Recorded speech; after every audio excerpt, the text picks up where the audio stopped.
This program contains graphic violence and sexual situations. Viewer discretion is advised. He is one of the most infamous and prolific serial killers America has ever known. He had told us that he killed 33 people. His methodology is heinous. He was luring young boys into his basement and raping, torturing, and then killing them. And his alter ego, infamous. He visited children's hospitals dressed as clown. Stephen King's book, It, featured a killer clown, but that was just fiction. John Wayne Gacy was a killer clown, and it was all too real. Behind the grease paint smile was a lust for murder. He taunts police on his trail. Hey, you wanna know a secret? Clowns can get away with murder. Until authorities finally unearth a horrifying discovery. I think this whole crawl space is full of kids. There was more than one victim here, but we had no idea it was going to be 33. The killer reveals disturbing details to the detectives on the case. During the confession, we had found out that not only did he torture his victims, but after he killed his victims, he would stick their underwear down their throat. And new theories suggest that the body count might be higher than originally believed. There may be other angles out there that are unresolved. Meet John Wayne Gacy. Hey there! A small-time politician and part-time clown, until murder made him famous.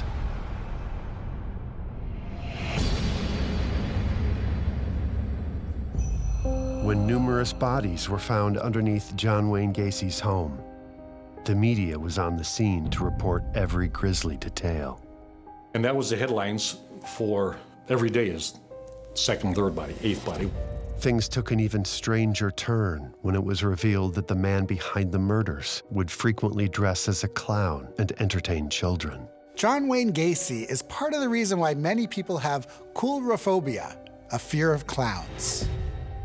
Gacy inspired a number of films, and in the 1992 movie To Catch a Killer, he was played by Brian Dennehy. Brian Dennehy claimed that he got a letter from John Wayne Gacy saying that Dennehy was his favorite actor, but he didn't know why he would take part in a movie that he called a fraud of a film. Gacy will forever be known as one of the most infamous serial killers in history. But what shaped this man into a monster whose deeds still horrify people today? The Gacys lived in a middle-class neighborhood in northern Chicago. John had an older sister named Joanne and one younger sister, Karen.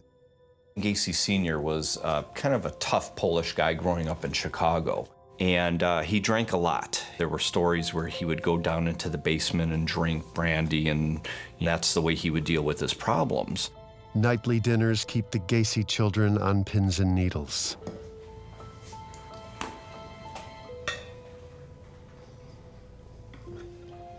This isn't warm. You hear me? It's cold!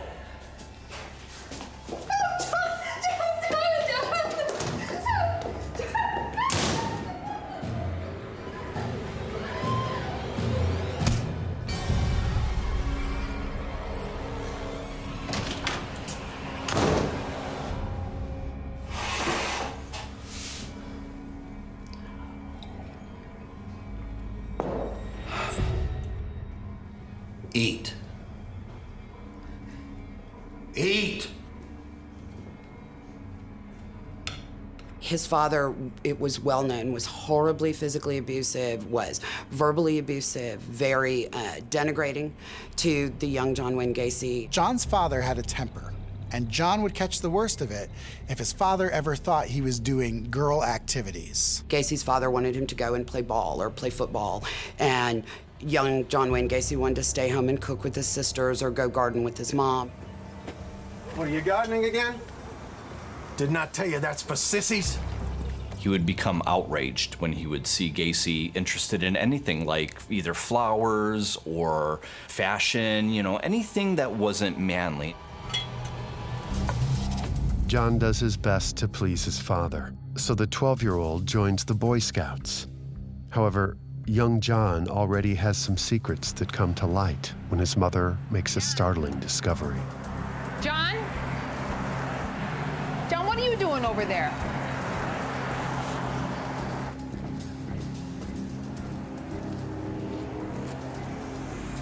Gacy liked the feel of his mother's silk panties. His sister even mentioned that she did see him with these panties at some point when he was a child. At the same time John is exploring his feminine side, he is having bouts of sickness at school. Gacy had many health issues. You know, he'd be sent home for having seizures or blackouts. And of course, you know, you're talking about the 1950s. Maybe they didn't know exactly why these things were occurring.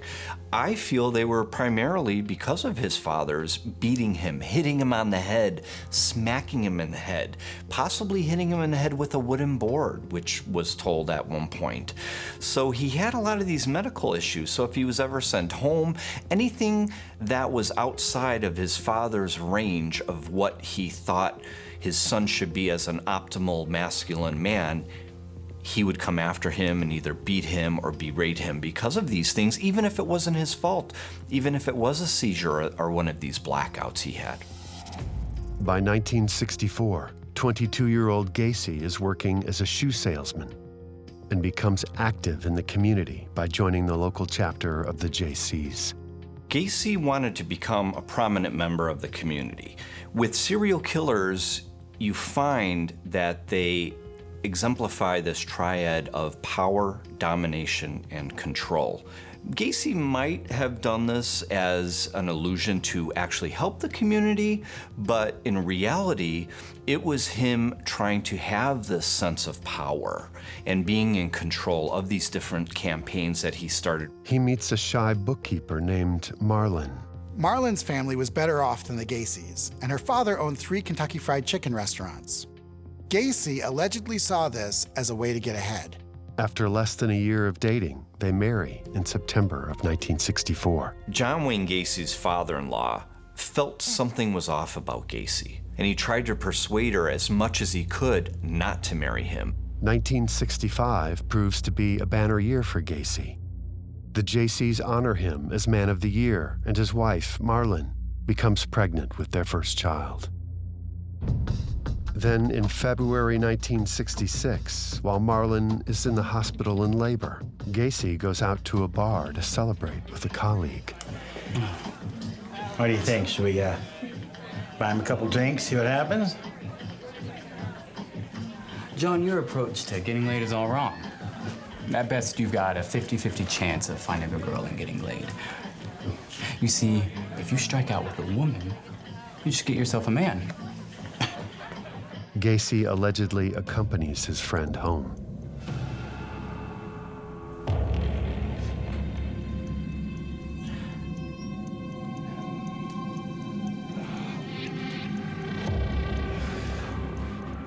%100% success rate.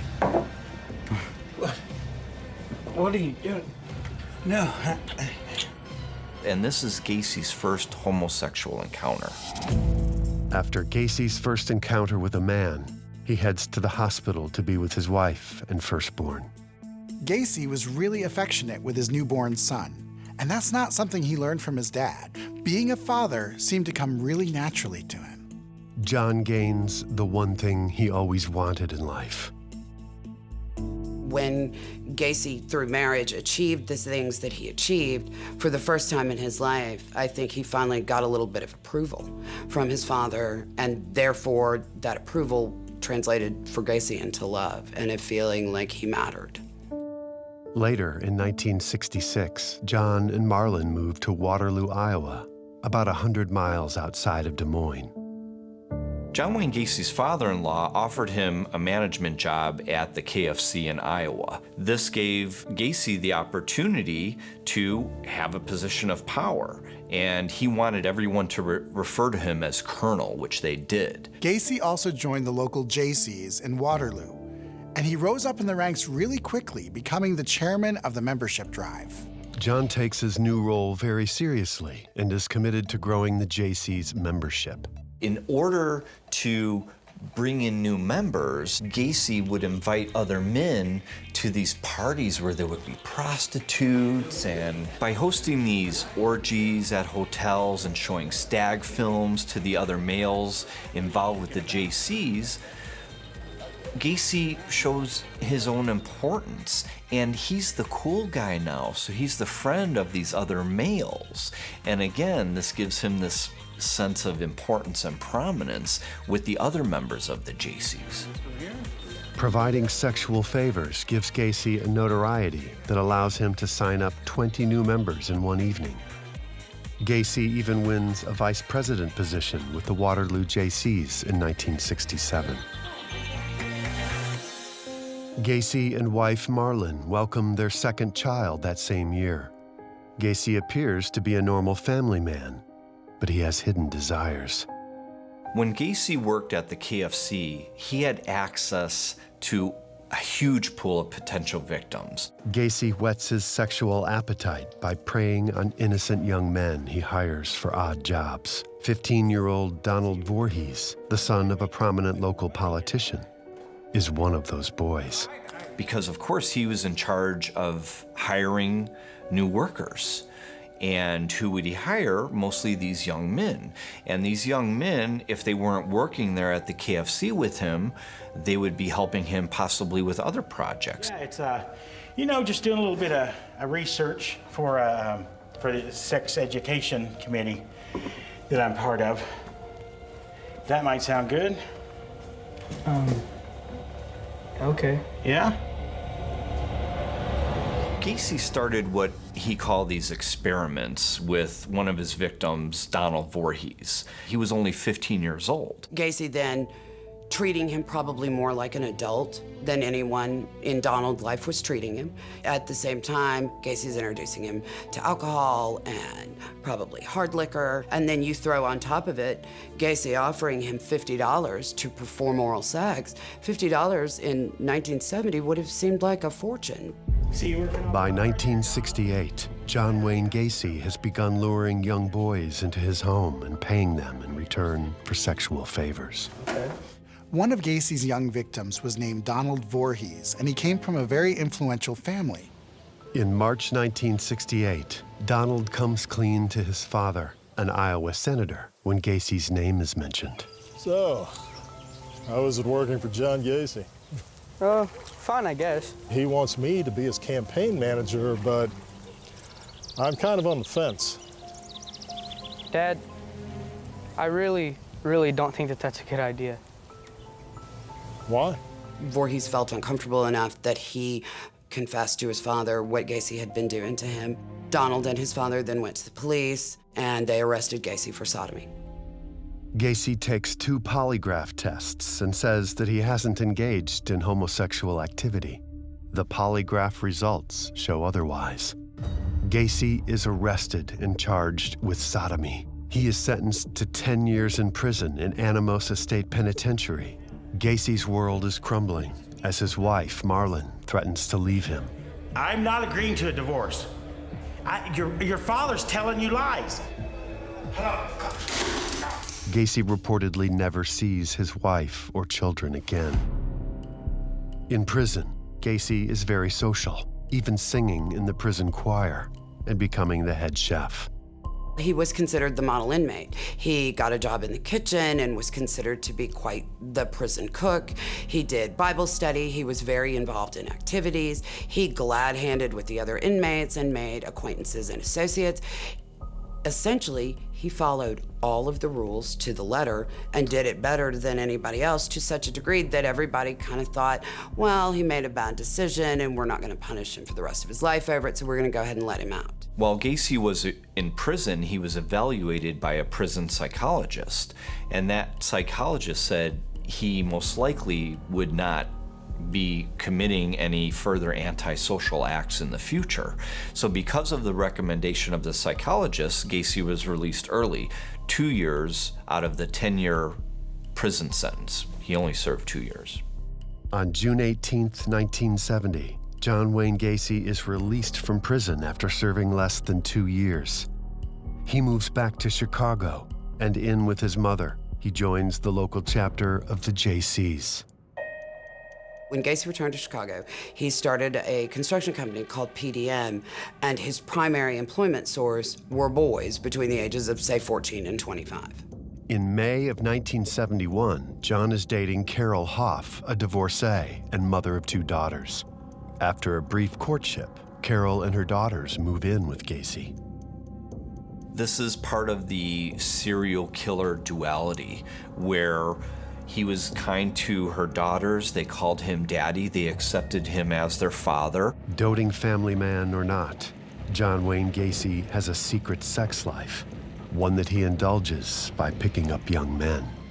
But in January 1972, while Carol is out, Gacy's insatiable lust for teenage boys takes a grisly turn. John went to the bus station looking for a hookup. There, he met Timothy Jack McCoy, who was coming home from Christmas vacation. Gacy and McCoy spend the night together. The next morning, while McCoy is making breakfast, Gacy sees a knife in his hand and perceives it to be a threat. What are you doing? God! God! Crazy! No! Please stop, please! So he stabbed him to death. And he said blood was everywhere. He didn't realize how much blood could come out of a person. Gacy will later claim to have had an orgasm during the killing. And he said at the time his wife was out for the day, so he had thrown the body in a crawl space real quick, and he went back and he started to clean up all the blood. And he said it took literally an hour to clean up all the blood. And he said he just had wiped up the last drop of blood when his wife walked in the front door. Daddy! Hi, girls. How are you?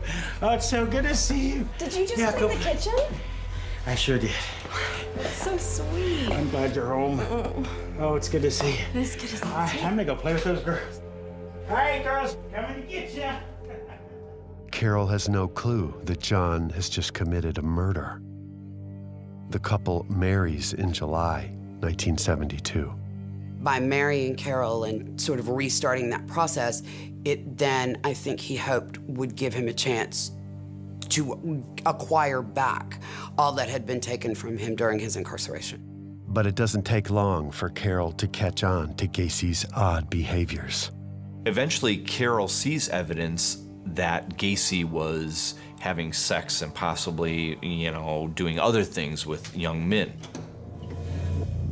In the garage, she saw a mattress on the floor, and she also saw a pair of silk underwear that he had used while he was pleasuring himself.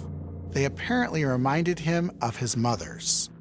Carol also discovers several wallets belonging to young men. She confronts her husband about her findings. John. John, don't just walk away. I went into the garage. What is going on? Why do you have this wallet? Why are you going through my things, Carol? Carol complains to John about a foul odor coming from the crawl space. To mask the stench of the corpse, John covers it with cement. He will later enlist 2 employees to dig graves for future victims under the guise of creating plumbing trenches. David Cram and Michael Rossi were 2 extremely loyal employees of John Wayne Gacy. They were very, very troubled kids, bad family life, the whole shot. Hey, how you guys doing down there? You about done yet? Not yet, John. All right, well, now only dig where I marked. That's the only place that I want you to dig is where I marked. We got it, John! They were digging these trenches, but they're not stupid. Gacy would told them it was because of its flooding situation and dampness in the crawl space. After a while, I'm sure they had to think, what's going on here? Then, on Mother's Day, 1975, after less than 3 years of marriage, Gacy makes a shocking confession to Carol. I can't do this. Gacy tells his wife, guess what, I'm bisexual and we're never going to have sex again. Everything starts making sense to his wife. Why is there a mattress in the garage? Why is Gacy hanging around with young men? So this is all leading to a point where she just can't take this anymore.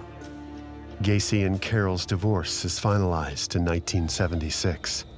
Now a single man, Gacy spends his free time dressing as Pogo the Clown and volunteering at children's hospitals. Gacy created this persona of Pogo the Clown, which stood for Gacy being Polish and on the go, Pogo.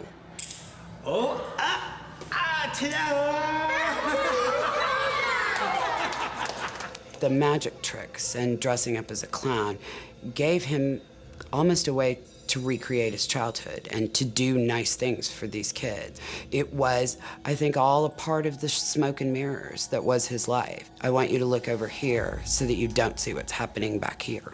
Gacy hosts huge costume parties to which he invites neighbors and powerful politicians. Gacy would throw these big bashes where everyone would dress up, and he invited a lot of well-connected political people. Because when you're in the public eye, nobody suspects you of doing anything wrong or underhanded. John Wayne Gacy brazenly begins posing as a police officer to ensnare vulnerable young men. And in December 1977, his twisted ruse pays off. Hey there, hey! Can I see some ID?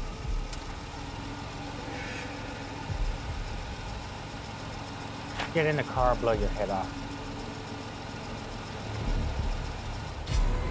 Just stay calm, just stay calm. Now put your hands behind your back. Put your hands behind your back. I'm gonna put these on you. Now lean forward. Get these, shut up. Shut up, now get down to the floor. Shut up, just shut up. Robert Donnelly is taken to Gacy's home, where he is raped and tortured. Gacy's torture of Robert Donnelly is indicative of a sadistic serial killer. He would dunk his head in water numerous times to the point where he would almost drown. Gacy was pure evil, and this kid thought he was gonna die. You just tie like that. Get that in there, and then all you have to do is twist. Just twist it like that. And eventually he just dumps Robert Donnelly somewhere and, he wakes up. He then gets the courage, decides to report it to the police. Donnelly reports the assault, and Gacy is questioned by police. He admits to having what he calls slave sex with Donnelly, but he insists it was consensual. The police believe him, and no charges are filed. Little do the authorities know about the makeshift tomb in Gacy's crawl space. Many of Gacy's victims ended up in the crawl space beneath his home. Meanwhile, Gacy keeps up the good guy in the community routine by dressing up as Pogo the Clown and entertaining sick children. But on March 22, 1978, he again concedes to his drive for destruction. Gacy goes on the hunt and finds Jeffrey Rignall. The killer lures him into his car with marijuana. Appreciate it, buddy. Sure. Gacy put a chloroform rag over Jeffrey's mouth until he passed out. When he woke up, Jeffrey was in Gacy's house.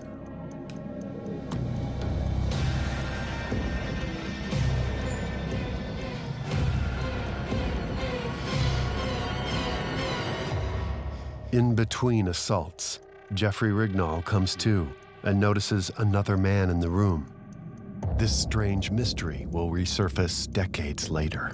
Rignall's report, corroborated by the police, was that after he was horribly and viciously raped by Gacy and chloroformed, he finds himself awake but disoriented and dumped in Lincoln Park. To his extraordinary credit, spends 3 days essentially waiting.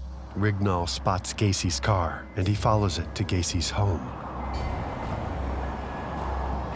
From there, he gets the license plate and reports it to the police, and the police issue a warrant. Gacy is arrested and charged with battery. He is released on bail, and a trial date is set.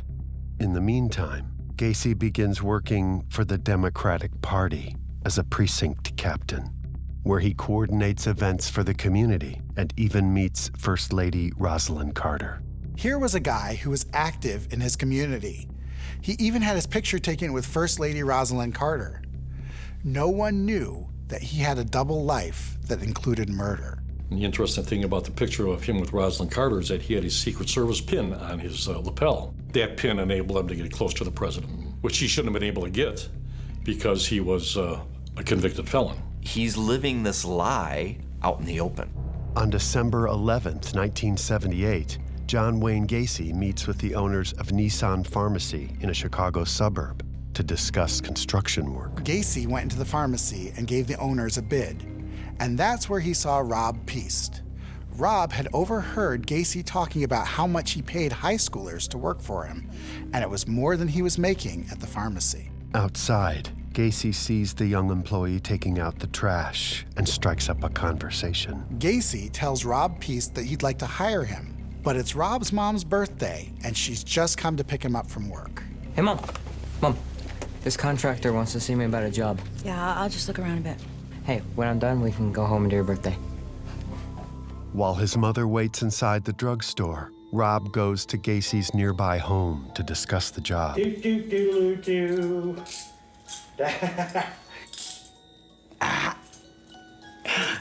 Ta-da! How'd you do that? Here, give me your hands, I'll show you.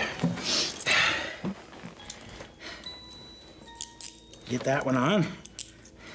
And that one. What's the trick? The trick is, Rob, not to be stupid. Everybody knows if you got handcuffs, you gotta have a key to get out of them. So the question is, Rob, do you have a key, or are you stupid? I'll let the machine get it. God.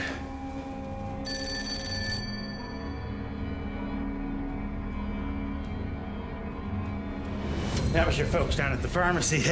They're awful worried about you. Better get you home, get you out of those cuffs. He said you'd do anything for money. Well, I ain't no fruit picker. No, sir. So, how about I just rape you? I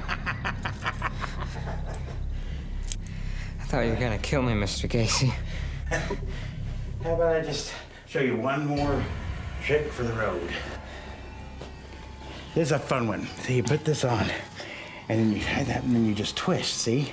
You just twist, and you twist.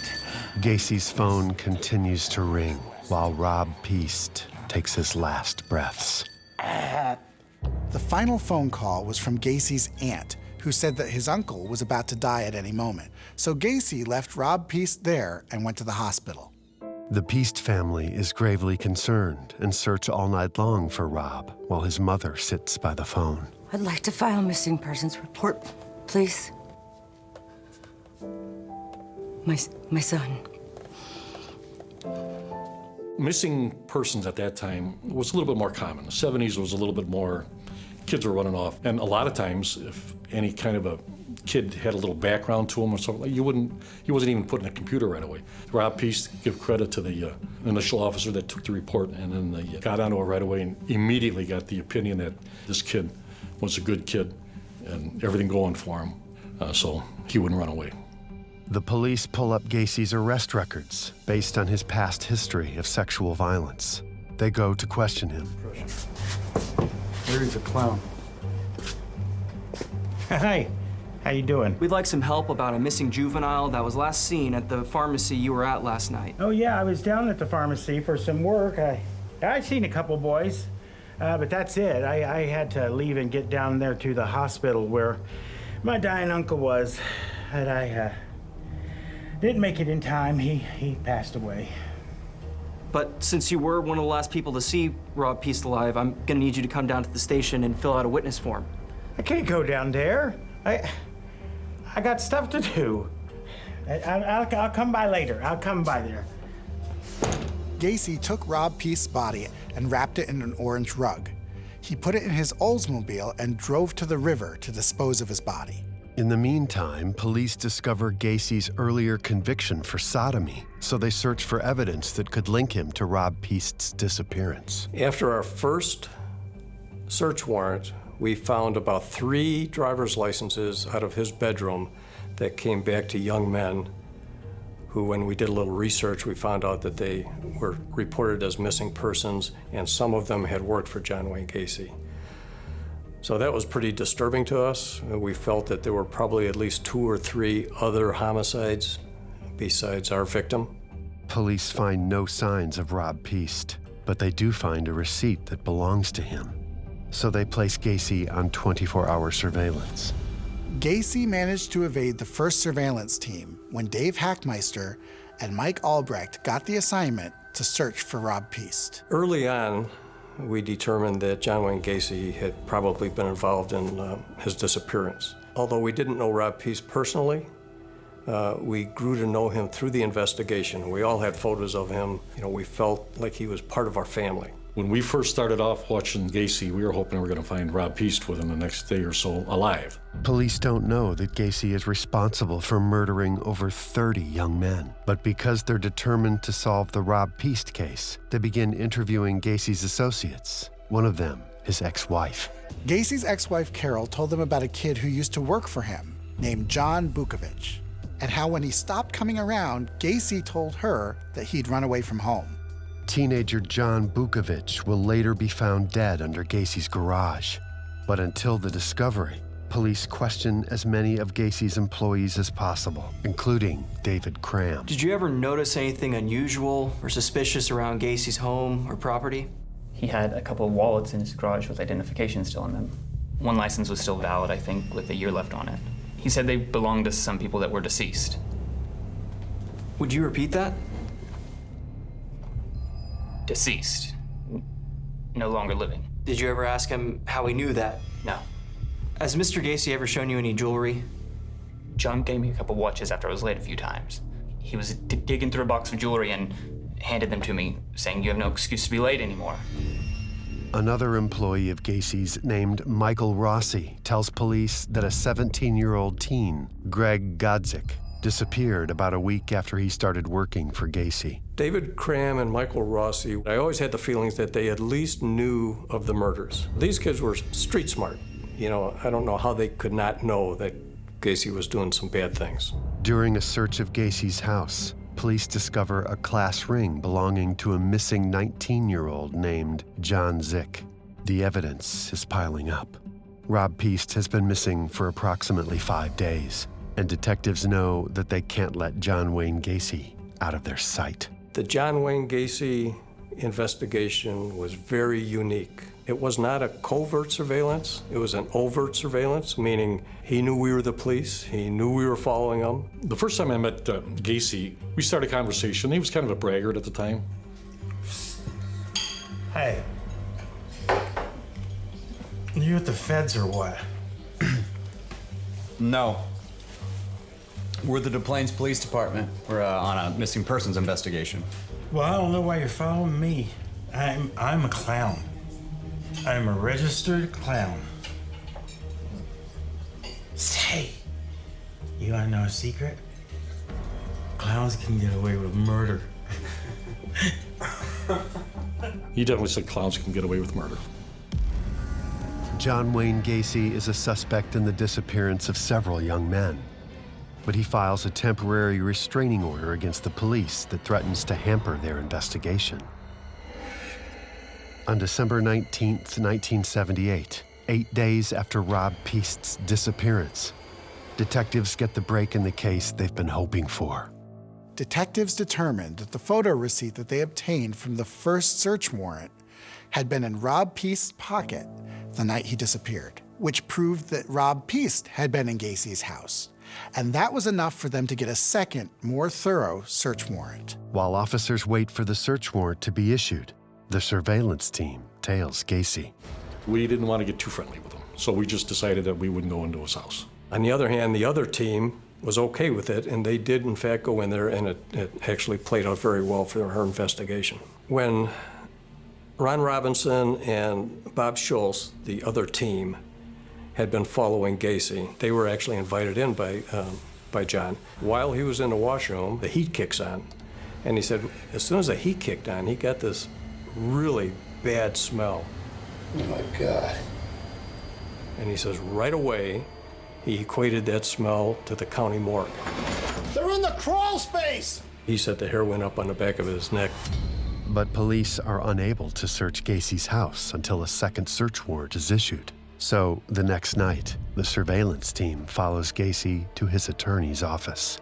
We were there maybe about an hour, and Mike got on the radio, the portable radio, and he says, "Hey, Dave, you'll never guess what. The attorneys want us to come in." He said, "They're being real nice to us all of a sudden. They haven't been nice to us all week." We suspected that he had confessed to his attorneys, and they needed some police in there.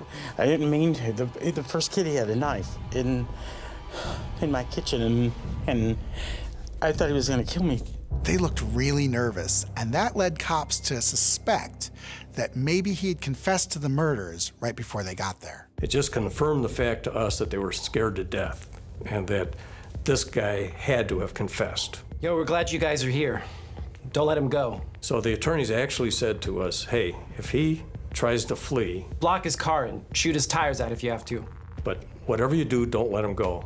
At this point, we're thinking maybe 4 or 5 or 6 murders. But officers can't detain Gacy legally yet, so they tail him to a nearby gas station. Gacy's next move gives cops the reason they need to nail the killer without a warrant. Told Mike on the radio, I said, "Mike, we got a little bit of a drug transaction here." What did John give you? And we decided that we're not going to do anything about it right now. We'll put it in our back pocket and see what happens. City Prosecutor Terry Sullivan gives the order to arrest Gacy for the drugs. Guys, what are you doing? This is ridiculous. John Gacy, you are under arrest for what are you doing? Come on. Oh, what did I do? You can live with me. What are you doing? Now, wait a minute. What did I do? Come on. What did I do? Ow. John didn't say anything at the time of his arrest for the drug transaction. At this point in juncture, he's not changing clothes for the last couple of days. He's got like a 3-day beard. He's really looking bad. You know, his demeanor is way down. It's like he's broken. A second search warrant is issued, and officers swarm Gacy's ranch-style home and immediately search the crawl space.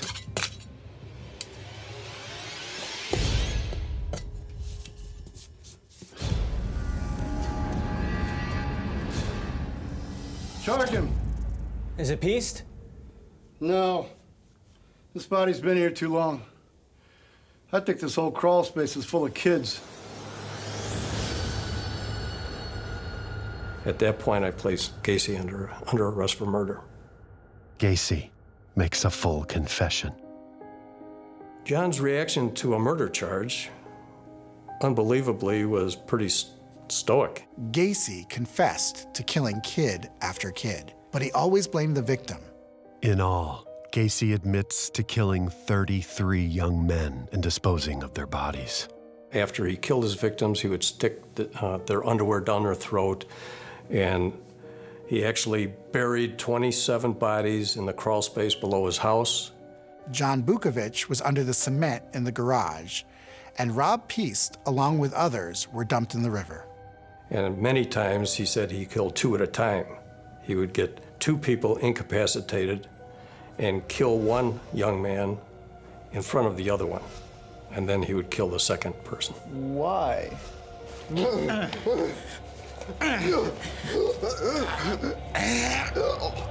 During the confession, he says there were times when I actually incapacitated the kids, and I was able to leave them alone because they couldn't move, and I would go and change into a clown outfit, which he deemed the bad clown.